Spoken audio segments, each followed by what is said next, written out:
ሰላም እንዴት ናችኋለን? እግዚአብሔር ይመስገን። እስቲ ዛሬ በውስጤ ሲሞኑን በሙሉ ሲመላለስ የነበረው ለወጣቶች ሜሬጅ አድቫይስ ትንሽ ማቀውን ልንገር ብያችሁ ነው።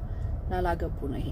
ላላገባችሁ ሰዎች make sure the person you choose የምትመርጡት ሰው እግዚአብሔርን ሴንተር ያደረገ እግዚአብሔርን ያወቀ አብራችሁ የሚጸልይ አብራችሁ ቤተክርስቲያን የሚሄድ preferable እንደውም the same religion ቢኖራችሁ አንድ አይነት ሃይማኖት ቢኖራችሁ because it will be easier ቤተክርስቲያንም ለመሄድ ማለት ነው። እንደገና ደግሞ ሌላ ምንድነው close to age በቃ በእድሜያችሁ የተቀራረበ ቢሆን ይመረጣል። ለምንድነው ኢንትረስታችሁ አንድ አይነት ነው ማለት ነው። ለብዙ አመት marriages forever አይደል ኢንትረስታችሁ አንድ አይነት ይሆናል ማለት ነው።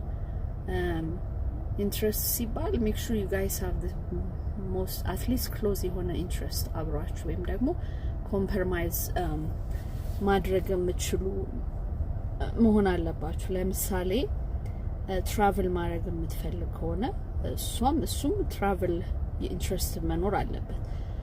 ልጆቻችሁን ይዛችሁ መውጣት ምናምን እንደዚህ ዊኬንድ ማዝናናት ከሆነ ሁለታችሁም ያ ኢንትረስት መኖር አለበት እና make sure you figure out those stuff እና ሌላ ደግሞ ምንድነው ምለው make sure you marry to your best friend የሆነ ሰው ማግባት የምትጠቅመው ለምንድነው በቀላሉ ማብራት እርስ በርሳችሁ በደንብ ስለምትተዋወቁ ማለት ነው። እኔ ለአድቫይስ ማድረገው ልጆቼ ምንድነው ጓደኛችሁን አግቡ ነው ማለት ላይ ጓደኛችሁ ማለት በደንብ ከዛ ሰው ጋር ስለምትተዋወቁ ማለት ነው። መጀመሪያ ያንን ሰው ጓደኛ አርጋችሁ ትዩት before anything else ማለት ነውና that makes it ላይፋችሁን ኢዚ ያደርገዋል ማለት ነው።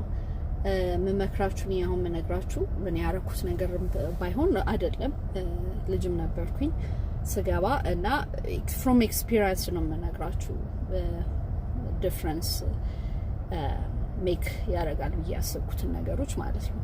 ሌላው ነገር ደግሞ ምንድነው make sure ካገባችሁ በኋላ ደግሞ you date each other like make sure you have a date night because it could be boring the call በርሳኔም በመጣይቱ ራሱ እና ለራሳችሁ ጊዜ የምትሰጣጡ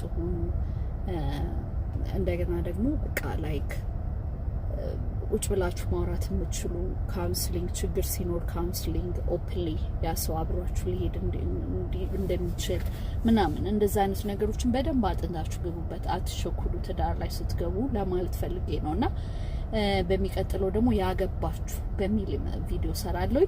በጣም አመሰግናለሁ። ሰብስክራይብ አድርጉ እና God should be the center of marriage አመሰግናለሁ። thank you